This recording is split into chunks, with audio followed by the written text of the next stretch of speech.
Ini kan udah tanggal 24 November ya. Saya melapor data yang kemarin 23 November. Daerah-daerah ini pendapatannya sudah mencapai 8 total semua 552 daerah, provinsi, kabupaten, kota, 38 provinsi, 98 kota, 416 kabupaten. Itu rata-rata di angka 82-83%. Targetnya di angka di atas 90% pendapatan. Kemudian belanjanya di angka lebih kurang 68%.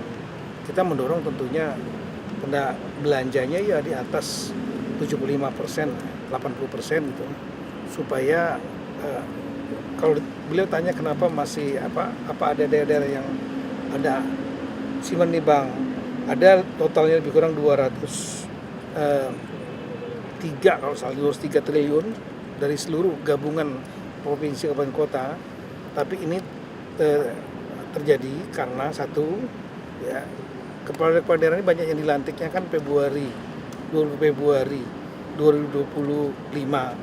Mereka lagi nyusun dalam tanda petik kabinetnya lah, kepala dinas, sekda dan lain-lain. Nah, itu membuat perlambatan. Lelang juga terjadi pelaksanaan waktu itu lambat. Kemudian daerah-daerah juga mempersiapkan anggaran untuk membayar kontrak akhir tahun yang memang kalau selesai pekerjaan baru dibayar di akhir tahun biasanya. Setelah itu mereka juga harus persiapan anggaran untuk membayar gaji dan biaya operasional di bulan Januari. Beda dengan pemerintah pusat KL. Kalau kita kan dibayar oleh Kementerian Keuangan. Kalau daerah tidak, dia akan membayar sendiri gitu. Memang ada dana transfer pusat, tapi juga dia harus persiapan. Kalau dana transfer pusat terlambat datang, maka dia bisa cover. Gaji kan nggak boleh ditunda. Gitu. Nah itu di samping itu saya juga menyampaikan mengenai progres dukungan Kemendagri dalam MBG di daerah terpencil khususnya. Kemudian Koperasi Daerah Merah Putih, Koperasi Desa Merah Putih yang sedang tahap sekarang membangun mendata lahan bersama-sama dengan kita, dengan Kementerian Koperasi, kemudian Kementerian Desa, ATR BPN, dari Mabes TNI dan Agrinas.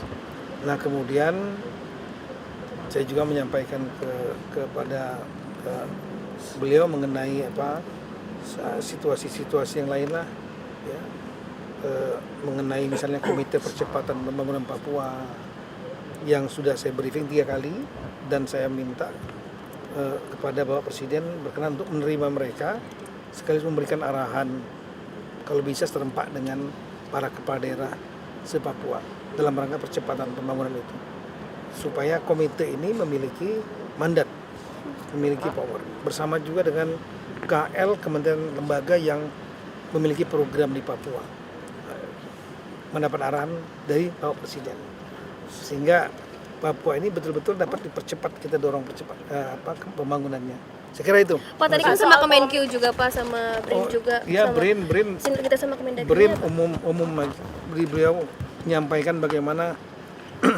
tadi nggak ditanyakan langsung ke BRIN. Ya intinya kalau yang tadi ya, yang saya dengar beliau ingin BRIN ini betul-betul bergerak di bidang riset dan teknologi.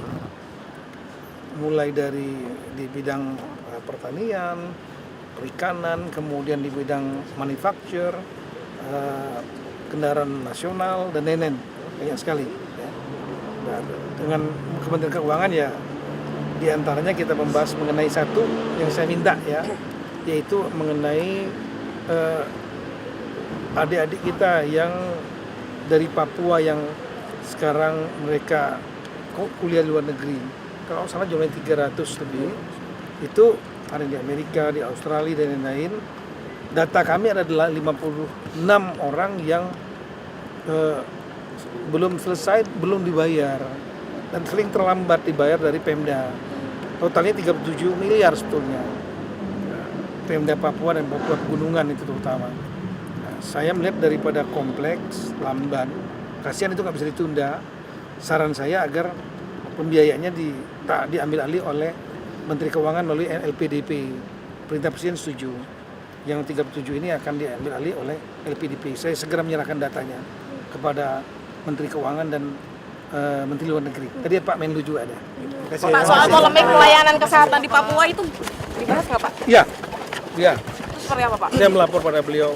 Jadi antaranya itu perintah beliau untuk segera lakukan perbaikan audit, dan saya sudah nyampaikan, saya sudah komunikasi dengan gubernur, sudah. Saya minta gubernur, begitu saya dapat informasi gubernur Pak Matias Fakiri sesegera mungkin ke rumah korban, keluarga korban, semua dibantu. Yang kedua melakukan audit internal, masalahnya di mana. Dikumpulkan rumah sakit itu, termasuk juga pejabat-pejabat yang di dinas kesehatan dan lain-lain, baik provinsi, kabupaten, dan juga yang swasta. Kemudian Menkes dan saya sudah komunikasi, Pak Menkes hari ini dan dari Kemendagri hari ini juga turun ke Jayapura untuk melakukan audit. Kalau kami nanti dari Kemendagri audit tentang aturan-aturan yang ada, termasuk peraturan kepala daerah, peraturan bupati, itu kan melibatkan rumah sakit Kabupaten Jayapura. Ya, kemudian juga aturan dari peraturan gubernur. Karena yang terakhir kan di rumah sakit umum provinsi, namanya RSUD Dok 2. Kemudian Menkes mengirimkan tim khusus juga untuk melakukan audit teknis mengenai masalah layanan kesehatan. Kita nggak ingin terulang lagi. Sama tadi pesan dari Pak Presiden, jangan sampai terulang lagi hal yang sama. Segera lakukan audit untuk mengetahui penyebab masalahnya dan lakukan perbaikan. Apakah fasilitasnya, ataukah tata kelolanya, ataukah orangnya, ataukah aturannya. Ini yang kami tunggu nanti. Malam ini semuanya berangkat ke sana. Makasih. Download Tribun X sekarang. Menghadirkan lokal menjadi Indonesia.